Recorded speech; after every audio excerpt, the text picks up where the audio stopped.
Welcome to the Dream Plan Start Grow Show, where the goal is to provide you tips and tools to create and execute your business plan for success. Welcome back to the Dream Plan Start Grow Show. My name is Allison Turner. I started these interviews because I really love entrepreneurship, and I believe we can each learn from each other. Whether you're brand new to business, you want to start a business, or you're a seasoned business owner, check out the rest of my episodes on the Dream Plan Start Grow Show to really level up your game. Today, I'm honored to have with me Kim Walsh Phillips. Kim is the founder of Powerful Professionals, a business coaching and education company. She went from 32 clients to over 11,000 in less than a year and was recently named number 475 in the Inc. 5000 and is an MBA-free self-made millionaire. Welcome, Kim. Thanks for joining me today. Yeah, so great to be with you. Yeah, so I typically just start with the obvious question of how did you get this start? Because I know your story and I resonate with your story because I'm kind of in the same boat of owning a marketing company and having to go network and do that to kind of replenish clients and whatever. And that's one of the things I know that attracted me to you as a mentor. So Share some of that story. So how I went from the one way to the new way? Yeah, exactly. Yeah. The old way to the new way.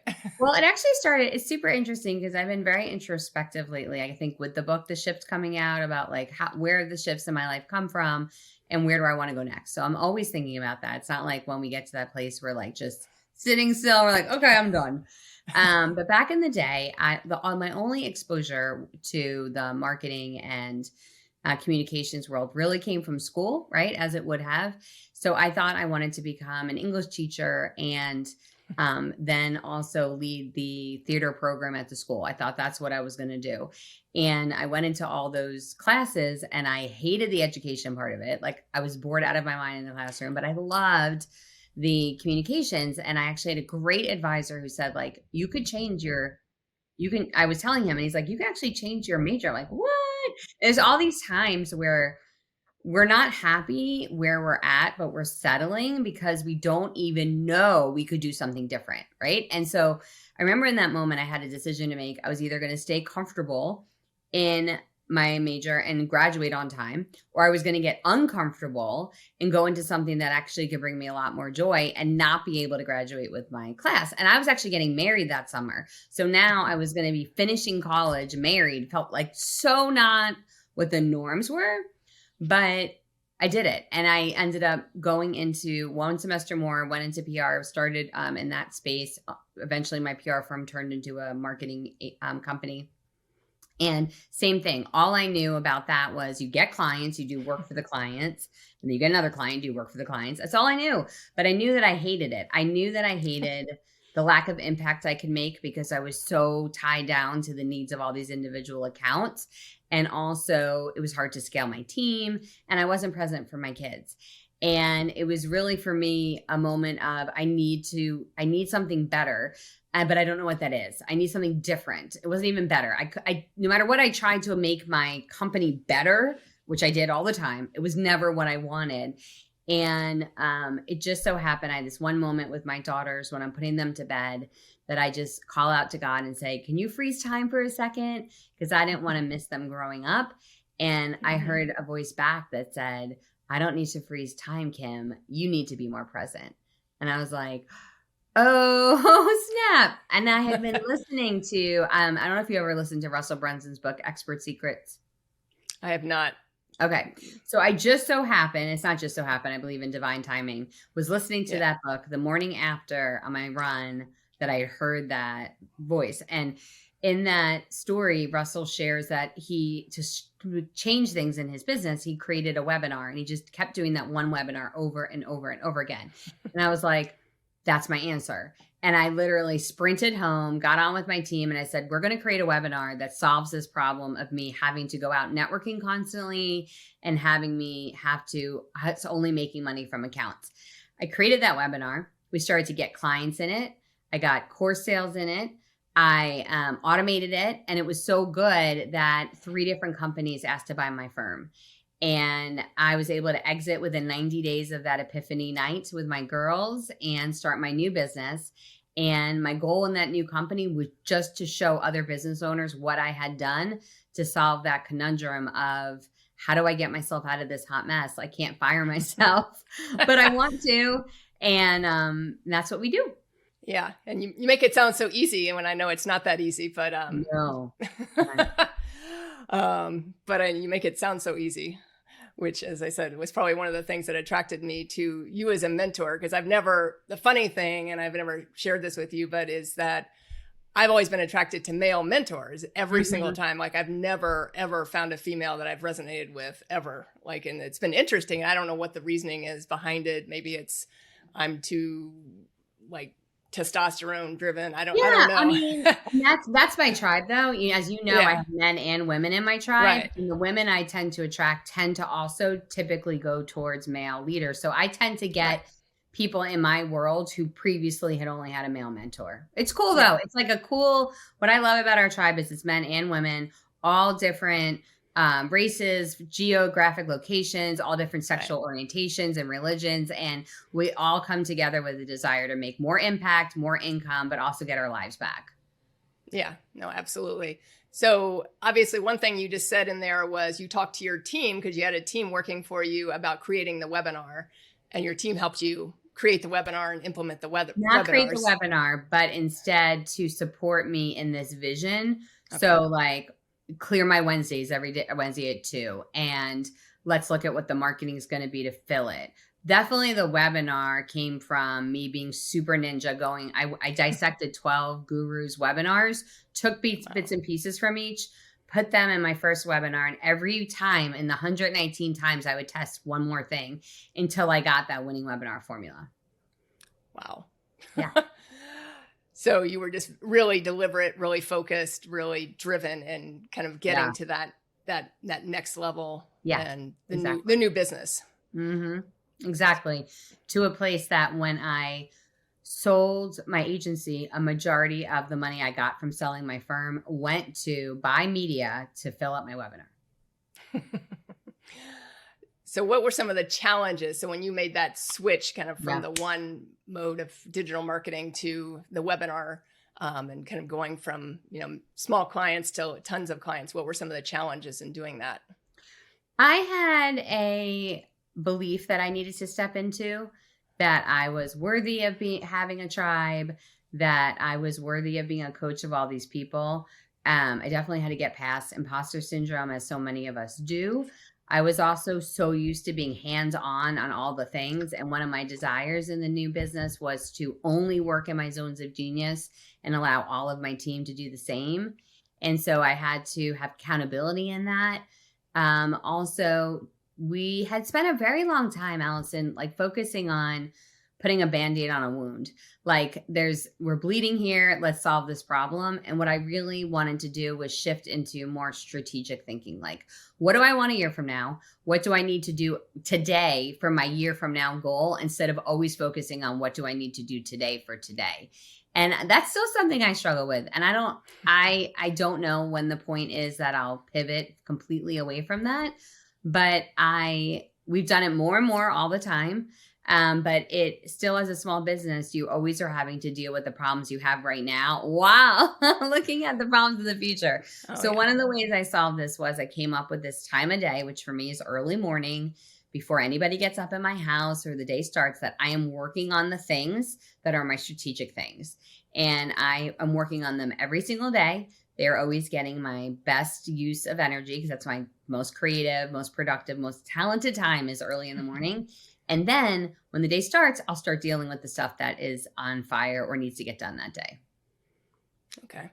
Yeah. And I've started trying to shift my schedule towards that as well, because that's what I've found in my own schedule is like you plan, you have the perfect plan, and then all of a sudden the client's like, hey, I need this today. And you're like, well, why didn't you tell me yesterday that you needed it? Right. But they didn't know they needed it yesterday. Well, because they know that you'll do it that day. So that's why they wait till today to tell you. Right. Right.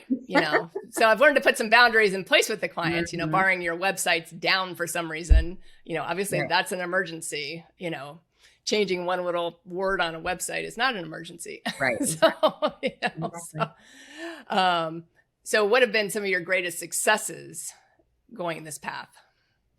It has been an unbelievable experience to be able to work with entrepreneurs and help them step into their purpose and shine their light. I've had so many clients who went from really struggling to going on the other side of it to having the ability to impact a lot more lives, generate multiple 6 figures, 7 figures, and getting to see the coaching I do to then be implemented into action is my absolute greatest joy. I love being able to be fully present for my kids' activities. I still make choices. I didn't become a stay-at-home mom. I still work. And so there's still things that I could attend that I don't. And we make choices, and I talk to them about that I choose to make an impact. I have a book launch coming up, and we're on vacation next week. And I usually am completely shut off from work when I'm on vacation, but they know this is going on, and I've already enrolled them in the conversation of I have a whole day that they're going to be at the beach, and I'm going to be doing interviews and doing work, and they know that. So it's like, I love having the choice to do it or not do it versus before it had to be done. I really did not have a choice in a way. I mean, we always have a choice, but if I didn't work through everything, our business would have fallen apart. Now it's that I get to choose the things that are going to give me the greatest ROI and be my most passionate projects to spend my time on. Yeah. And I think, the one thing you said there was the buy-in with your kids, and obviously your husband too, I assume, gets to buy in there too as well. Yeah. But he's probably an easier buy-in than the kids are. But but because I think that's trade off. Like, he does the same thing for work, and I support him in that way. So we're good there. But my kids, they are fully enrolled, which is really nice. Like, they get it. We talk about impact. They know the impact that I make with the work that I do. And I thank them for the support they give me, how they can make an impact. So it's really been a process of complete transparency, being super present for them when I am present for them, and then them knowing the times when I'm not, what I'm doing instead. Yeah. And I think that's an important lesson for them just growing up, because then when they become adults, young adults, exactly. That they're going to take that and live that message as well with their own family down the road. Mm-hmm. Exactly. So the other thing I know that really attracts me with you is like mindset and how you've incorporated that. Because I talk a lot about that in the coaching I do, with clients, because to me, I grew up as a tennis athlete. So that's amazing. And I played D1 tennis for Northwestern University, and, but I grew up in that cycle, and I know, like, had I had, and I always remember, like, it's like 80% mental and 20%, your talent. Obviously, if you don't have talent, doesn't matter how good your mental is. But I think I struggled some with that mental toughness and things like that. And I still got to where I got. So I'm still, so the real question is, like, where could I have gotten further? And I see that sometimes in my business, and I'm like, oh, it's that same thing from, like, how many years ago in the tennis world where, I got to there, but maybe I could have pushed through to that next level. I don't know if I would have ever been, like, top 20 in the world. But Allison, I don't even know if that thought process serves you well to even go back there in that way. I don't think it does. I think that instead we can take from it and say it as a fact. At that point, I got to this stage. Where do I want to go next? What the person who goes to that place next, what is she thinking? So, like, we go to that place of, like, forward motion towards what we want to accomplish. And it's really interesting, because when we start being solution-based in our self-coaching on where we want to go versus any should-haves on the past, we're able to focus all of our energy on that. And it removes the shame, it removes the doubt, it removes the regret, because now we're just moving towards the future. And we can step into who we need to be, because when we think about who that person is who would make those decisions, we can start to say, what would that person be thinking? How can I get myself right now, before I've accomplished those things, to start thinking those things? Because I don't have to wait to accomplish that next thing in order to think differently. And so that's where I go next whenever I'm coming into that space. With this book, I've chosen to do so much work on myself, because I had a book on Social media, great. I have a book on Instagram, great. Those are all books on the technical things that I know how to do, the marketing strategy I know how to do. When I step into a space of a book called The Shift, I'm now coming to you saying, this is a way of living your life and your business that's very different than anyone else. I've had to step into a belief of someone who is qualified to have those conversations. And I didn't step into this with no doubt. So I had to, the person who is the one who can confidently get on a stage and talk about this, what is she thinking? How can I get myself to that place? And I don't think that's a self-development thing that will ever go away. We're always going to have to look to what's that next thing and what do I need to believe in order to achieve it. So what were some of the strategies you used to kind of, I guess, coach yourself to that place? Yeah. Well, I definitely got a coach. I have a coach that I use to help me with the mindset things, to point out the obvious things that I don't see myself. So that's helpful. I think everybody needs a coach. And if there's any coach that doesn't have a coach, they shouldn't be your coach. And that was one piece. Another piece was I went deep into the topic areas, like immersing myself in content around that. So I do on-demand learning. So I'm always hearing things, and every speaker that I really respect, when I would listen to the things they said about this, I'm like, oh, that's what I believe. That's what I teach. Okay. The stuff that I know is things that work well. And then I put myself in small environments where I could test out some of the things I was planning on talking about, and just to see how they would resonate. So I recommend you never take your big ideas to a big unknown space the first time. Always test it in a space where the audience is warm and receptive, because then you can feel the vibration of, is this well received? Is this something I should talk about again? What are they thinking about it? And then I can pull that confidence from that micro experience into my next macro experience that I play out. Wow. Yeah, you make it sound so easy. Well, why isn't it? And I know it's not, but. Well, why isn't it easy? Because I think, well, I will only speak for myself. I won't speak for other people, but I think I overthink things. Right. Okay. So then we can go there. What I say is, what if we can think about everything as easy? What if, because easy or hard is a thought. It is not actually a fact, except if it's a surface. A surface can be hard, but the surface can't actually be easy. Easy is a thought. So then we think to ourselves, how can I make this easier on myself? How? So then whatever your how is it for you an accountability partner where you talk stuff out before you go present it the first time? Is that the next phase that you go? Or is it bringing a question to a coaching call that you can dive deeper into to start getting used to that topic? How could this get easier is the next question I would ask myself.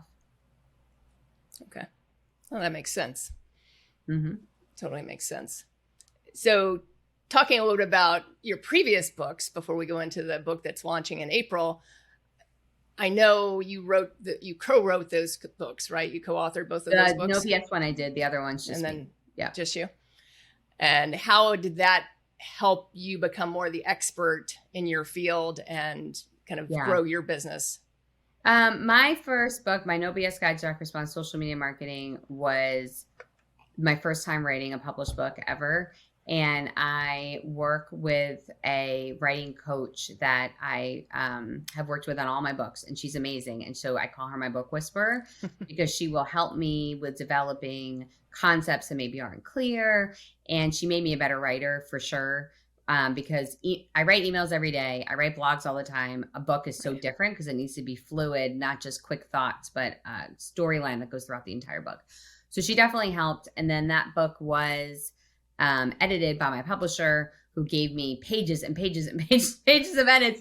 So I had to learn more about the book process that way.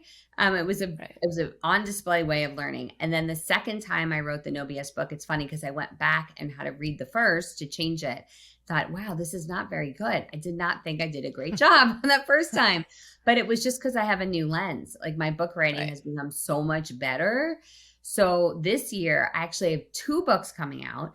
I was writing them both at the same time, 2 different publishers. They were due June of 2022 to my publishers. It was the same week that we had a membership retreat. And I was early morning before I would get up and teach, finishing those books so I could hand them in. And it's like, now it's a completely different world. I can write a book and it still is something I spend a lot of time on and attention on. And I always put myself like in a different environment. I'll usually get a hotel room at the beach, spend 3 days really banging out a lot of content, and then I go and supplement it. But it was a completely different experience. And I just finished doing the audio book of the shift. And this is the first one that I'll actually be doing the audio on. My other publisher gets somebody else, but my new publisher has me doing it. And I was so scared to read it because I'm like, oh my gosh, what if I hate it? Like, what if I read this book and I hate it? And I did find like 3 errors in it, like little typo things, but I'm like, that was all I found, which was amazing. And I loved it. I'm like, okay, we're now in a place. But it took me, my first book I wrote was in 2015. So Wow. it's been a long time of doing this to get to a place of feeling really good about my book writing skills. Yeah. Yeah. Well, and I think we're always a work in progress. So it's always, Sure. we're always improving and, leveling up to that next place in our own lives. Yeah. Because a friend of mine just told me to listen to, and I've been listening to, and I'm going to get the right name of the book, a Stephen King book.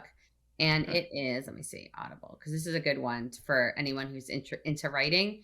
So the Stephen King book that I'm currently listening to is called The Dark Tower. And he has a series of 3 books on this, and it's going to be made into a movie. And that level of writing is unbelievable. Like the vivid pictures he paints and the character development, the complication of story and the foreshadowing. That's like a beautiful artist's craft, right? I am never going to be that writer and actually don't desire to be that writer. But it doesn't mean my style of writing isn't also needed in the world. And I think that's something we need to remind ourselves of.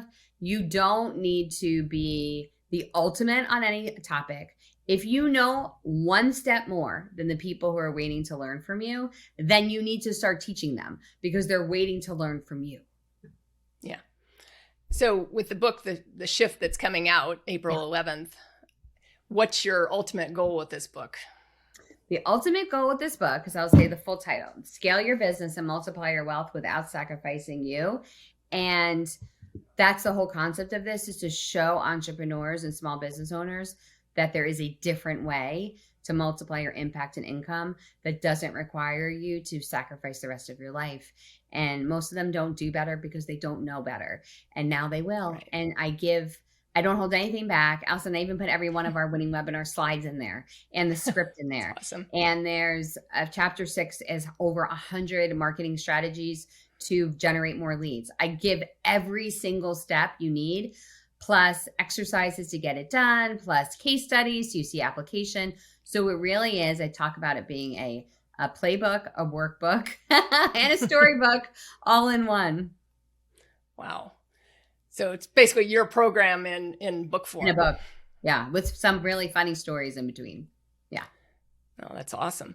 Yeah. So is it main goal to get more clients in down the road, or just to educate people initially? And then obviously if you get clients, that's even the bonus. Yeah. The book is going to come with a ticket to one of our one-day events. So absolutely, I want to impact lives at the one-day event. And some of them will end up joining our coaching, but it's just a small percentage of the people that will be impacted by it. So my number one goal is to impact the world in any way, shape, or form, and then to do it profitably, which will only come from those next steps that they take.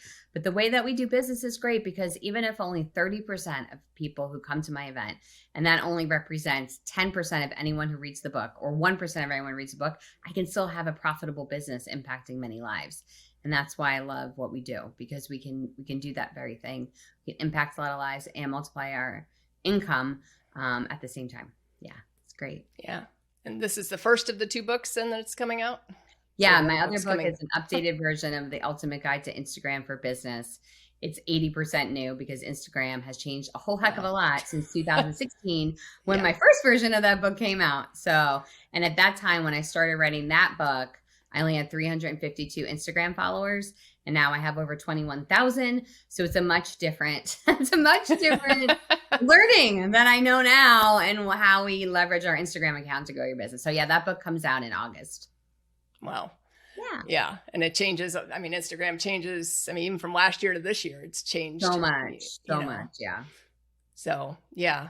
So how do you suggest people keep on top of, because obviously you and your team are keeping on top of things like the Instagram changes and in your coaching program, but how do you suggest the average entrepreneur do that if they don't have the money to hire, a coach like you or to hire a marketing company like mine? What would you suggest to What's them? cool is that all the social networks have some kind of page on their own social network where they put updates. So if you're only going to participate by learning from them, just subscribe to their channel and start finding out from them what's new. They always share examples, case studies. They all have a lot of really great free resources. If you don't have a lot of time, I recommend deep diving into one network where you can have a greater impact and make more of a connection. And then my content strategy for that is you go to answerthepublic.com. You come up with your topic area. You see 10 things that people are looking for online. You record 10 videos using StreamYard, and then you schedule them to go out once a week. And then you only have to do that once every other month. Once every 2.5 months, you do that. And so 4 times a year, you're getting this done, and you're able to have weekly authority content each and every week. So I say that simplified because I think our brains like to make things too complicated, so we don't take action. If I don't know how it works, I can't do it. Well, you do know how it works, and you can do it. And so you don't go, I need to either do everything all the time or nothing at all. No, you start with one signature piece of content once a week. And then I absolutely, positively have fallen in love with an app. And I'm going to tell you what the name of the site is. You probably use it. Okay. It's vidyo.ai. Do you use it? Yes. I love it so much. And so vidyo.ai will, and you had Glenn Lundy's guest, so I'm sure he talked about this. But anyway, it will take all of your videos and chop them up. So you do that one piece of content a week. It turns it into all your social posts. There's no additional work to do. So good. Yeah. And with this podcast, I mean, one of my interviews are like 45 minutes. And so I can get like 15 to 17. Yes. Yeah. I mean, I can get 15 to 17 pieces of content usually from just the YouTube link. Yeah. And it's like, poof. Oh, that's what I always encourage people. I'm like, you should just do a podcast, because then you have content, all whether it's you sharing or you interviewing other people or whatever it is, then you create your own content and you don't. So yeah. And I think video is continuing to be, kind of the number one thing on social media still. Mm-hmm. Yeah, for sure. More so than just posts and writing. Exactly. So what are you thinking of Twitter Spaces now that they've come out with Elon Musk has kind of upgraded some of this? There's a lot of people on Twitter. I've been on Twitter for a very, very, very long time. I'm not super deep dive into it. That's not my number one space where I spend a lot of time. But I am always interested to see, how things will evolve and where they will go to next. So yeah, it'll be interesting to see where that space takes us. I know my tribe is not ready for it. And so I don't just bring them the latest thing all the time because I want to have things that have major ROI. I'm going to be diving much more into all this AI for them to show them how they can create that one signature piece of content a week and turn it into all these additional posts. Yeah. And I mean, with the AI world, I know I was using ChatGPT just to break down 10 posts, I'm like, just give me 10 posts based on this initial sentence. And all of a sudden it just generated the 10 posts for me. Good. I know. I love it. Mm-hmm. Yeah. And you can just throw it on an image and poof, you've got the post already done. So big time. Yeah. So good. Yeah. I think it's leveling the playing field for the solopreneur, the entrepreneur, the small business owner that doesn't have the huge team, because they don't need the huge budget now to do it. If, maybe it's a $20 subscription every month or something like that. Yeah. So good. I love that. Yeah. So what's next in your leveling up? Well, we launched a podcast called the Scale Fast Podcast, and Justin Guarini and I are doing that. And we are, it's still going great. And we're ranked in the top business podcast on iTunes. So I want to keep that going. And as you know, as a podcast owner, the only way you keep getting more subscribers, you have to keep pushing it and promoting it and pushing it and promoting it. It just doesn't stop. So that gets a lot of my attention. And then the book. And then we're about to be on an episode of Below Deck on Bravo. So that's going to be really fun to share. I actually coached the crew on the same way I coach my members. So it'll be interesting to see if any of that comes out. And then we're developing our own show. So we're working on, those are the different things. So there's a lot of things going on, right? Wow. So you're developing your own show too? We are. I have this desire to impact the world in a way that would require me to reach people where they already are. And I believe most of the people who I'm meant to reach don't know how to find us right now. They don't know about the marketing circles. They don't know about the marketing gurus. They wouldn't have ever come across my book. So I have to go to where they're hanging out, which is in more of that mass media market. Yeah. Yeah. And you think people are still watching enough TV? I mean, are you going to watch it? So millions. Watching it? So. Mm-hmm. I mean, because I know people are watching Netflix and streaming and all the different, 8,000 streaming services. They are. Out there My audience is like 45 plus, 45 to 65. They're still watching linear television. Mm-hmm. Really? I watch sports on linear television. I can't say I watch anything else on TV, but I only have cable so I can get my sports, and that's it. There you go. So, with your life at this point, where do you see yourself in, say, 5 years? Obviously your kids will be older, relationships, business. Where do you see yourself going in 5 years? Do you project that far out as a business owner? I am not, I'm a very goal-oriented individual, but we have so much going on that is so fast-paced that I don't know how I could. So I just reach into my faith on a daily and I'm like, what am I supposed to do next? And how can I do it next? And how can I get past my fear to do it next? And then what do I need to do that? And it's just taking each next step up this beautiful staircase that I'm on right now. And I do not even know what it looks like at the top. I don't know when it ends, but I just keep taking the next step because right now I know the incredible things are happening. And I'm on this journey without knowing where it's going, which is weird. I've never been there before, but that's where I am right now. So do you recommend most business owners just look, say, like a year out and then kind of backtrack on what to get things done? That is the right goal length. It would be, I think it's great to have like a future vision. Like I know I want to eventually have a place in New York and a place in Florida. And I know I want to have a great relationship with my children. Like all these things are important to me. I know I want to sustain my health. So I need to invest in that. So like those things are important to have that big vision. But at the same time, I also know that within a year, things will have shifted. So I need to make sure I'm accomplishing my goals for the year, but also being nimble enough to go with the opportunities that are coming towards me. Okay. So have kind of big ideas of what you want in the future versus kind of narrowed down, like focused ideas. Yeah. Because I mean, I am on a mission to have some kind of major network show, which is a big, scary, audacious idea. But I don't know how that's going to happen yet. I don't know when it's going to happen and what would happen when that happens. So to say, this is how it's going to be would be crazy because I don't have that kind of control. So I'm setting forward with that as a goal, having no idea the timeline. Okay. Yeah.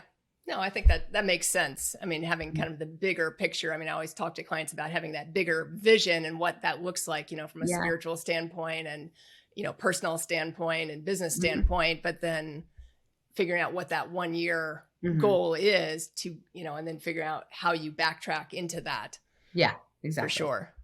And the other thing you just mentioned is health. And I also talk a lot about, I actually interviewed Mo Cooper on my podcast and, we talked a little bit about, I'm a big believer that health impacts that entrepreneurial journey as well. Yeah. And, if you don't have that, for me, if you don't have that, then you don't really have anything because, for sure, that impacts everything else. So what would you say to someone that's, starting a business as far as health goes? I know you're not a health coach per se, but you've obviously been in it a long time. Right. For any of our priorities, and my priorities are faith, family, fitness, finances, and fun. Those are my priorities.